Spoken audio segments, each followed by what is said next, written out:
We're going to call the Admin and Finance Committee to order, please. Can I get a roll call? Yes. Dr. Bophy. Present. Dr. Bophy is present. Mr. Davis. Present. Mr. Davis is present. Ms. Edmiston. Mr. Edmiston is present. Mr. Garvey. Mr. Garvey is not present. Ms. Holloway. Present. Ms. Holloway is present. Dr. Jones. Present. Dr. Jones is present. Ms. Lewis. Ms. Lewis is present. Ms. Orange Jones. Ms. Orange Jones is not present. Mr. Rock. Present. Mr. Rock is present. Dr. Thomason. Present. Dr. Thomason is present. Ms. Vautier. Here. Ms. Vautier is present. You have a quorum. Thank you. It's our first item of business. Consent agenda is ready for approval, adding items 6.1, 7.1, 7.2, and 8.1. Mr. Jones, second by Bophy. Any discussion? Go ahead, Ms. Lewis. I need to recuse myself from item 2.2, and also 2.2.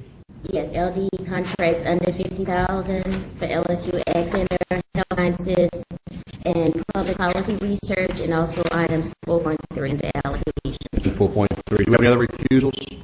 Yes, I'd like to recuse myself from item 4.3, teacher preparation transition. The grant that we have for Grambling State University. I guess we're doing all the recusals now, the same one, 4.3, teacher prep transition, and school redesign plan grant. I think that's not part of the consent agenda, though, right? No, ma'am. So we may have to wait. We'll come back. Yeah. Okay.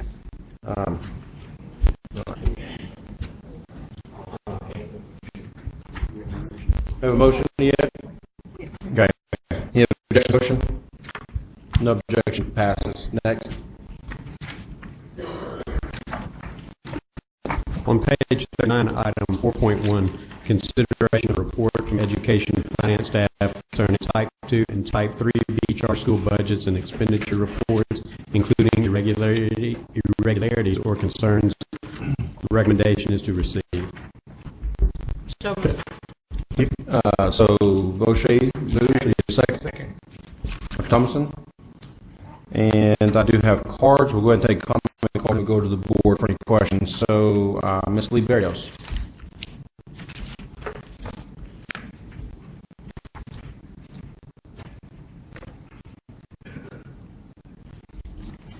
Berrios, retired teacher from St. Tammany. I'm not and have been a supporter of shutting down schools based on our accountability system, whether they're traditional schools or charters. But I would ask you to look very closely and consider shutting down Laurel Oaks Charter School. I'm sure you're probably all aware of the recent arrest of the founder and I think he's called Shafiq Shamsuddin, who was a teacher from Maryland alum, by the way, who is charged with a 5-year-old in a closet, as evidently a regular practice of his. I realize this is heavily supported by Teach for America. The chairman of the board is the acting director of district and schools partnerships in Louisiana for Teach for America. But in light of the fact that they also have a problem with their financials, I think you should consider shutting this school down, which never should have been open based on no experience at all in the first place. Thank you. Thank you. Any comments from the board on this item? With no, Ms. Evans? Yeah, I would just ask Superintendent, do we have any, obviously we do, what has been done? Can you give us a little brief report? Sure. There are about 100 children in the school. We're in touch with the board of the school. Okay. The board has installed an interim principal, and the school is continuing to operate on a day-to-day basis. We're going to continue to be in touch with them, and we're going to continue to monitor them. Any decision about the future of the school, though, is going to have in mind the families that continue to send their children. They're a pretty callous thing just to say we're going to pull in the middle of the year when school is there and the families just send kids there. So that's a longer issue, and we're in touch with their board. The gentleman is no longer employed by that school. And we are monitoring. Absolutely, like yes. you say. Any other comments from the board? With no comments, I have any objection to the motion. With no objection, motion carries. Next item, please. On page 44, item 4.2, consideration of LDE contracts over 50,000. Recommendation to approve. Need a motion from the board, please? So moved. Ms. Holloway, second by Mr. Bofi. Do I have any comment cards? We'll go to comment cards, and then we'll come back to the board. Let's start with Representative Smith, please. Ms. Lee Barrios, Laura Vincent, and Carlos Sam.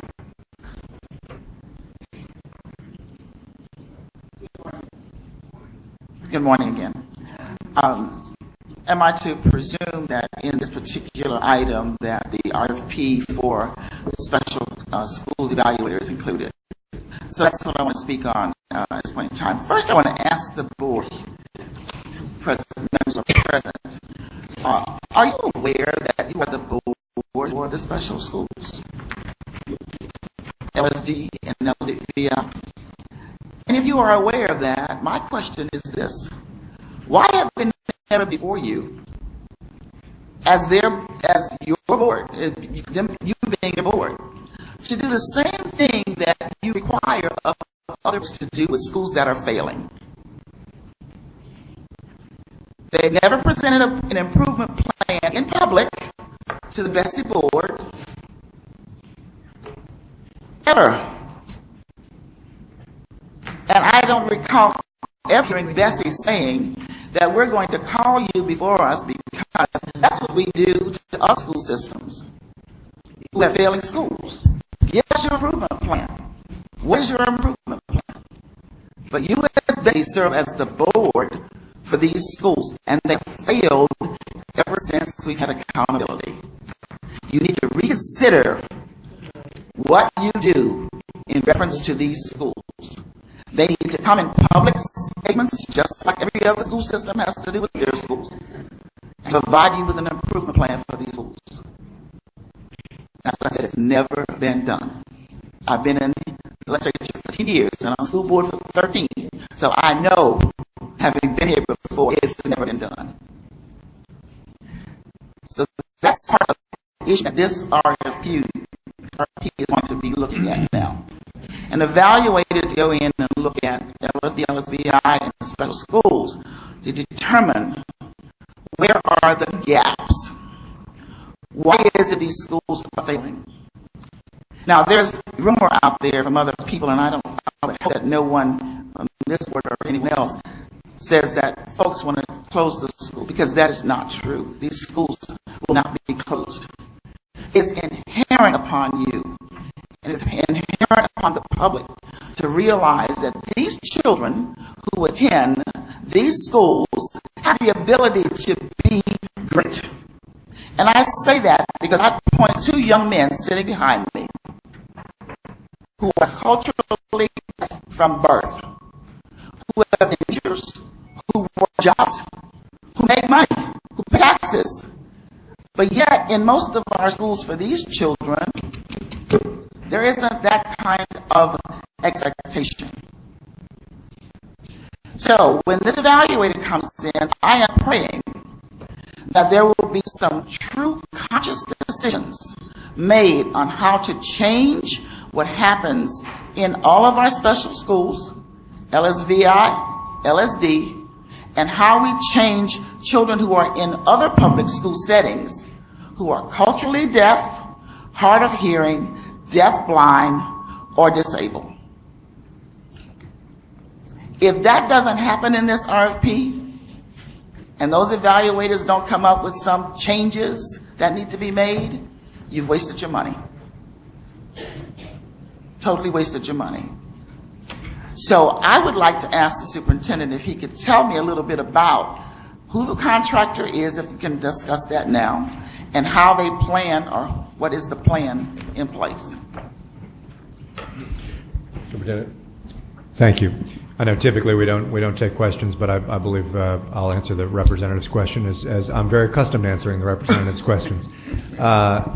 Members, this is a contract that was put through the competitive bidding process that's operated by the Office of Procurement and Contracting. It was selected by a panel independent of the department, and the vendor is a general education consultant and review contractor. But the strength of their application was that they have subcontracted with 3 specific entities, one of which has an expertise in servicing education for the deaf and hard of hearing, one of which for the blind and visually impaired, and one of which for the orthopedically impaired.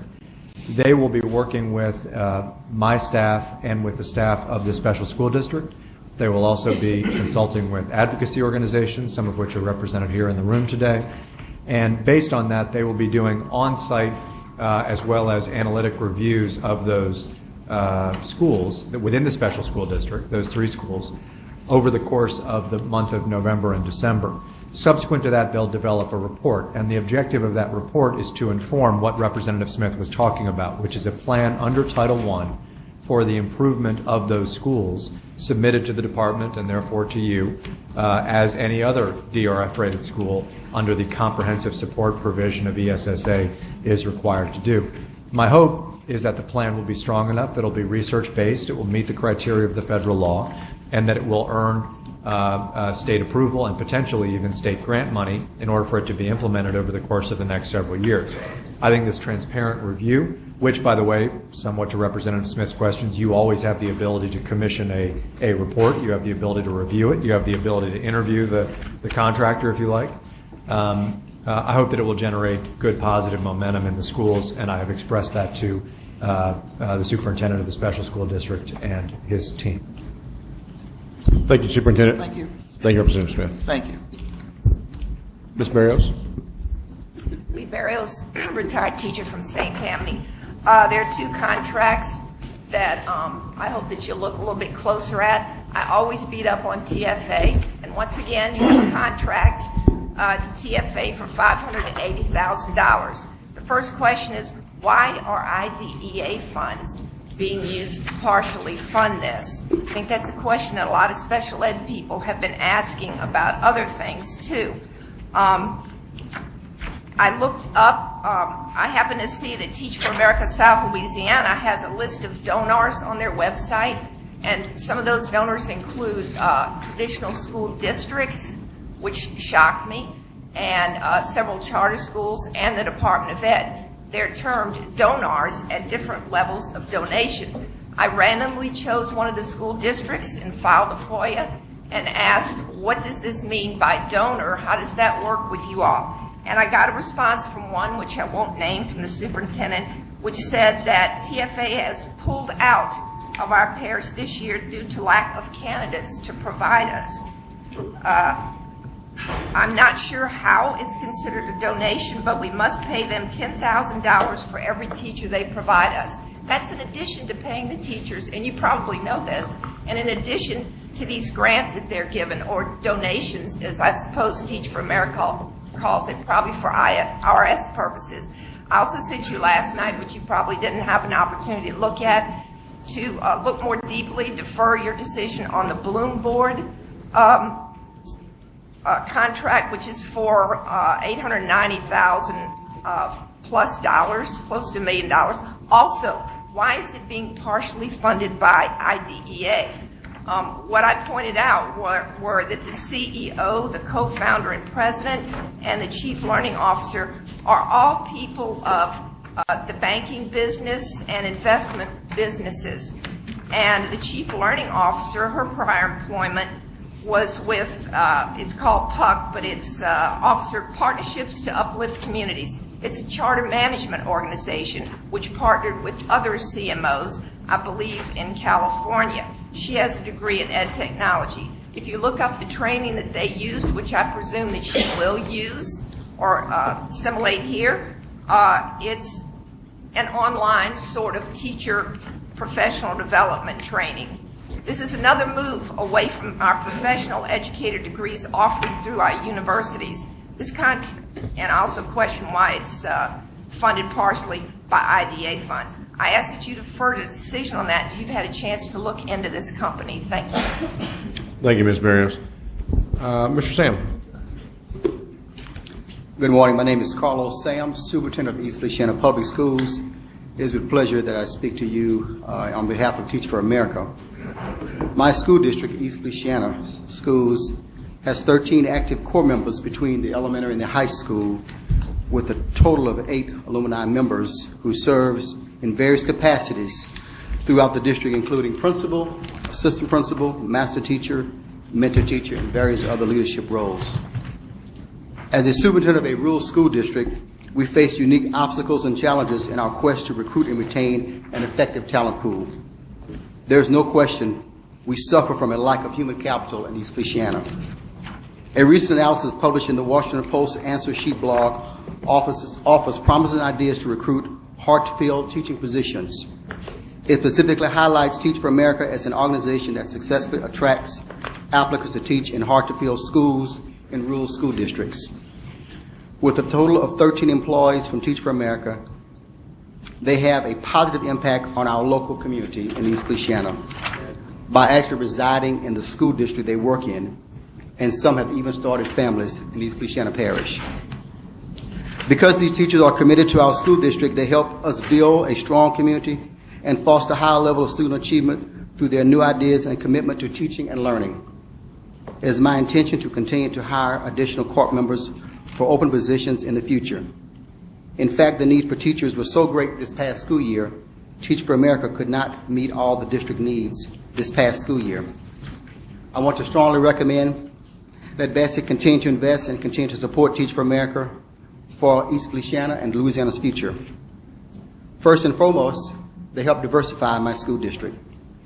They bring a wealth of knowledge, skills, and habits to my school district. And thirdly, they are fully committed to the future of the students in East Feliciana. This contract, I believe, and investment will provide the needed resources and will enable Teach for America to continue to serve the students of East Feliciana and Louisiana. Thank you. Thank you, sir. Would Cordell Heyman, Joy Ordoro, and Eva Kemp start making your way down, please? Ms. Vincent? Good morning. My name is Laura Vincent, and I'm proud to represent Teach for America in South Louisiana. The contract that you have before you represents a partnership between Teach for America and Louisiana schools that's lasted 27 years.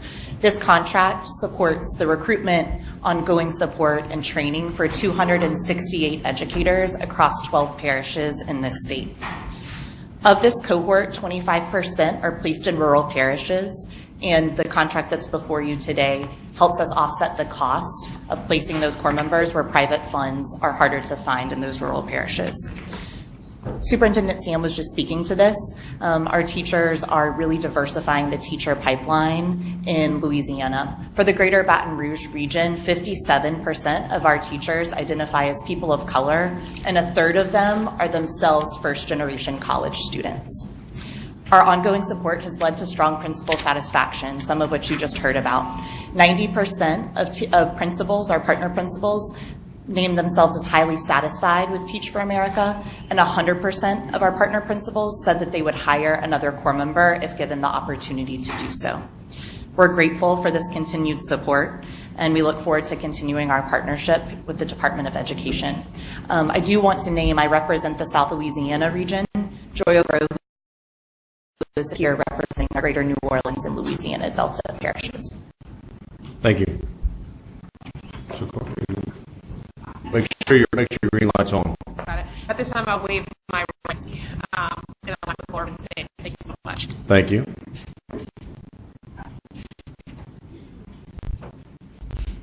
Yes, sir. Make sure the lights and microphone close. Introduce yourself, please. There we go. Good morning. I'm Cordell Heyman from Baton Rouge. I have the honor to serve as the chair of the board of Teach for America, South Louisiana District. I've had that privilege for the last 12 years, and I think my personal commitment to that enterprise speaks loudly for my deep belief in its importance and value. Our executive director, Laura Vincent, just recited a few numbers. I know there's a lot of focus always on the number of new corps members that we're bringing in each year. So we currently have 268 is the count for between the Baton Rouge region and the New Orleans region.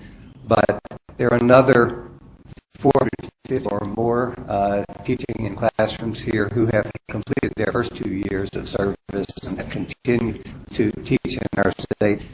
We have, I think, 45 of our alumni, now school leaders. So this important work is something that means a lot to me. I'm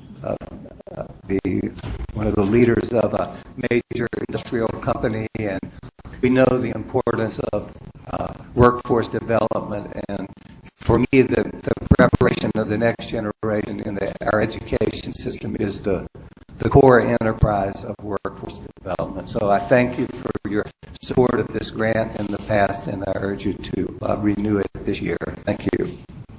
Thank you. Ms. Eva Kemp. Good morning.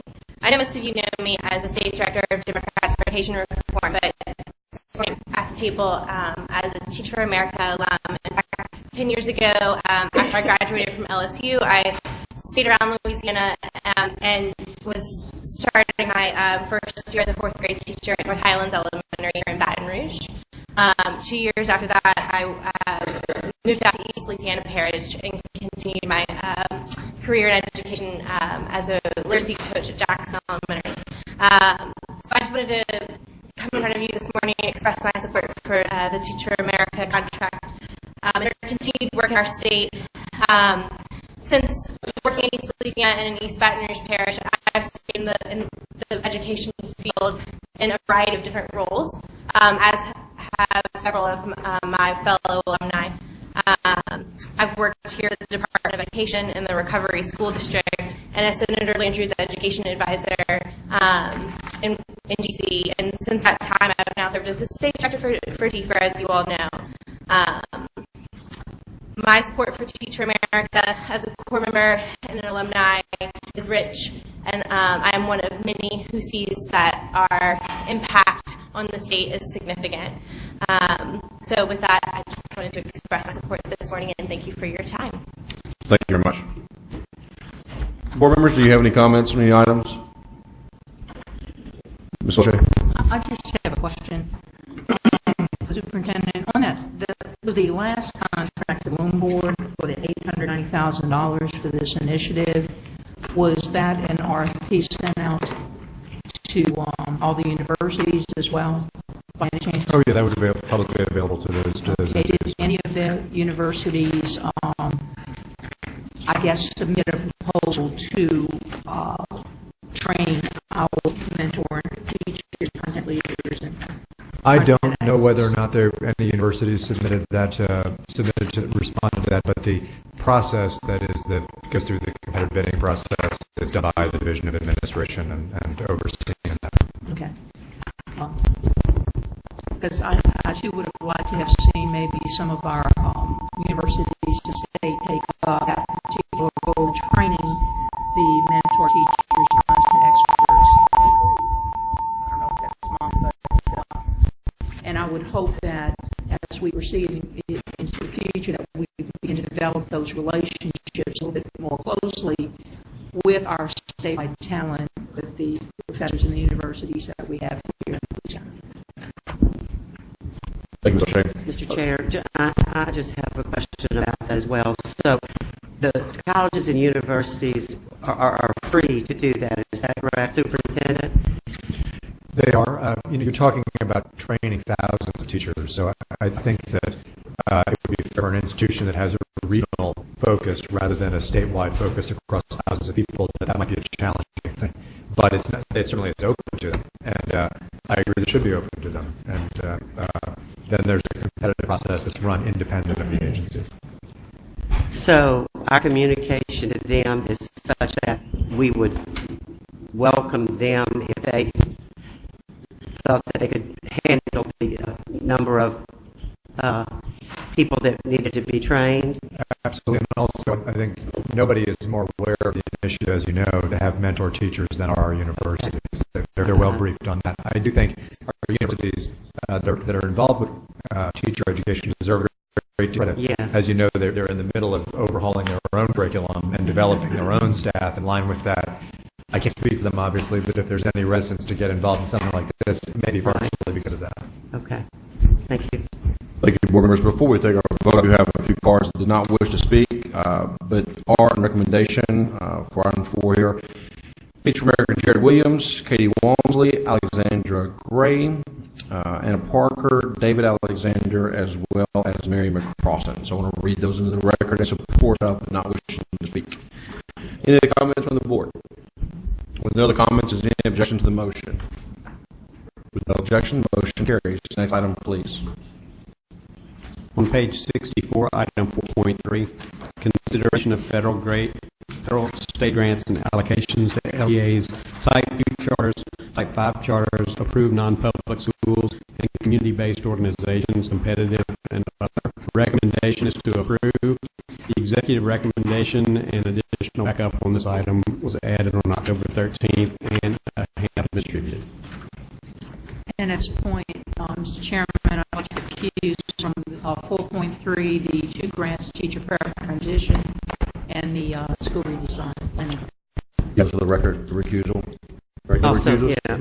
yes, item 4.3 as well, teacher prep transition, federal high-cost needs, and federal formula funds. Thank you. Ms. Lewis? I'm recusing myself from that same item, 4.3, teacher preparation, transition, federal high-cost needs. Okay. Anyone else? Dr. Thompson? Use myself as well on the same item, 4.3, teacher preparation, transition, federal high cost needs. Great, thank you. You have all those in the record? Okay. I do have one comment card. Ms. April Dunn, if you want to come to the front, speak, please. After that, we'll go into board discussion if there is any.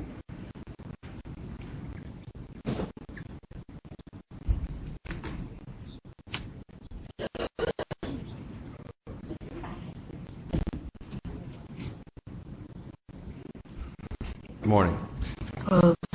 Good morning, Superintendent and members of the board. My name is April Dunn. I'm the chairperson of the Louisiana Development Disability Council. I'm supportive of the teacher training for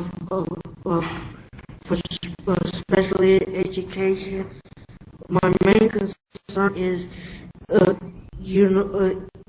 whether they have the necessary training or knowledge to teach students with disability. If not, I would like to see them have knowledge or training for them to teach our students with disability. Thank you. Thank you. Any board discussion for the vote? No other discussions, any objection to the motion? With no objection, motion carries. Next item, please. On page 92, item 5.1, consideration of reform education finance staff concerning Type 5 charter school budgets and expenditure reports, including irregularities or concerns. The recommendation is to receive. Need a motion, please, the board? So moved.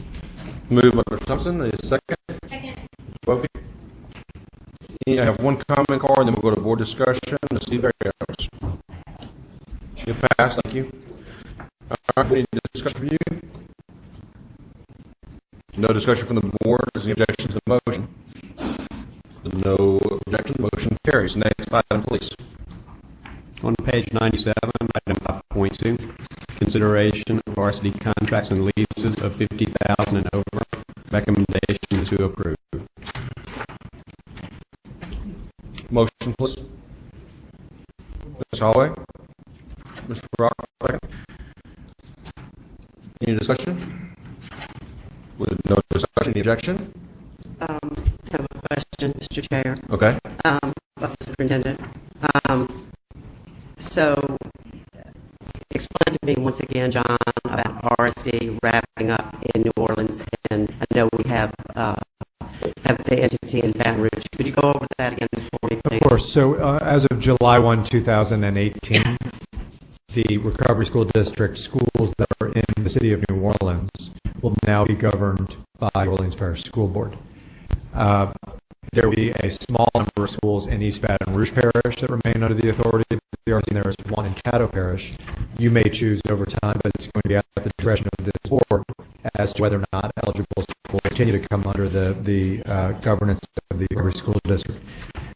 However, After the events of Hurricane Katrina, a $2 billion settlement between the federal government, or FEMA, and the state. And that's the critical thing. The state was made to rebuild schools in New Orleans, and the state of Louisiana, not the city of New Orleans or the Orleans Parish School Board, is the fiscal for that.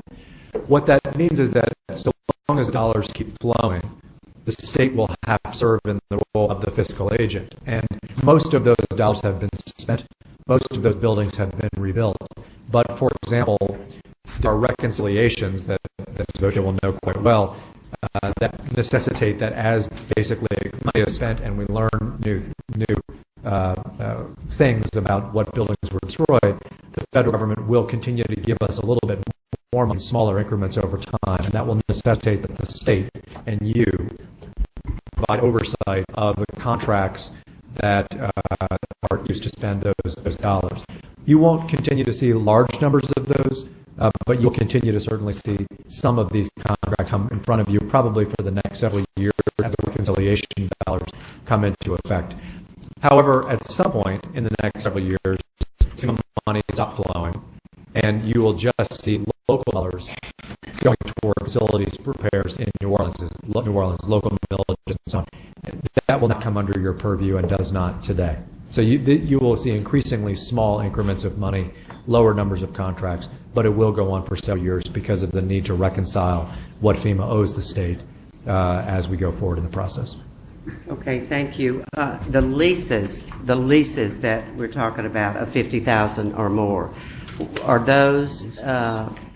Can you explain about that as well? I think leases is a technical term here because there have been in the past leases that the state has had. For example, after the storm, when so many buildings were destroyed, the state leased property using FEMA dollars so as to ensure that students could move from one place to the next. I don't know if we have leases involved in this current contract, but that's what I was wondering. I believe this is, as it typically is, just focused on building and renovation. Okay, thank you. Thank you. Any other comments on the board? No further comments. Is there any objection to the motion? With no objection, motion carries. Next item. On page 189, item 6.2, consideration of 8G funding cycle activities, approval of 8G statewide programs for fiscal year 2017-2018. Recommendation is to approve. So moved by Ms. Holloway. Need a second, please? Second, Holly, Dr. Bolte. All right, no cards. I just want to clarify kind of what all of this is. These are the approvals of the budget areas for next year, for this year's 8G budget that have not yet been approved. And the one new thing here is the focus on training of teachers for English language learners. That has not been a category under the 8G budget before. It now is. Other than that, if I'm right, Kim, all of this is status quo. Yeah. Ms. Lewis, you have a question?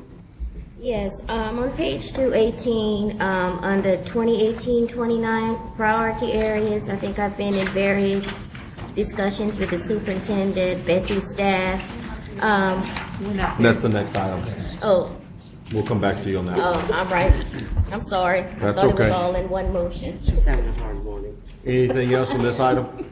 If there's no other discussion on this item, is there any objection to the motion? With no objection, motion carries. Next item. On page 217, item 6.3, consideration of 8G funding cycle activities, building the 8G program and budget for fiscal year 2018 and 2019. Recommendation is to approve. So moved. Ms. Boucher? Ms. Holloway seconds. I do have a comment card. We'll get the comment card, then we'll come back to the board for discussion. Ms. Deborah Shum, please.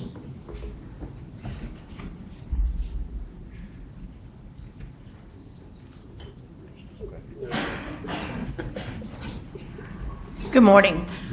Just want to speak for a minute on the same issue that I've been here before on about the continuation of offering classes for free under this program. And I know that the picture for next year talks about teacher and leadership development. I also noticed that in the contract that was just awarded to a group to provide professional development, some of the 8G funds are going to be used for. My concern is that have we made progress on having the universities being allowed to provide that professional development and course requirements for teachers to get advanced degrees? And is that included in this particular package? Yeah, go ahead if you could. Members, at the last meeting, there was a discussion of the continuing teacher education program, which was BESE stopped funding in 2009-10. What then transpired was the Board of Regents saying that they have given guidance to colleges and universities to no longer offer free slots to a teacher to obtain graduate course credits. So, for example, let's say a course has 20 slots. If there were only 18 students enrolled, teachers were supposed to have been offered the two remaining slots. But since BESE in 2009 decided to cease funding additional seats, the Board of Regents said we're no longer, as of 2017, going to offer the free seats. In the time since, I've met with Frank Newbrander from LSU, as well as with Dr. Gene Burns from the Board of Regents. We have agreed on a framework. That framework would have part of next year's budget going toward additional slots for teachers or principals, which would allow teachers or principals to, under the Board of Regents interpretation, begin to also get free slots.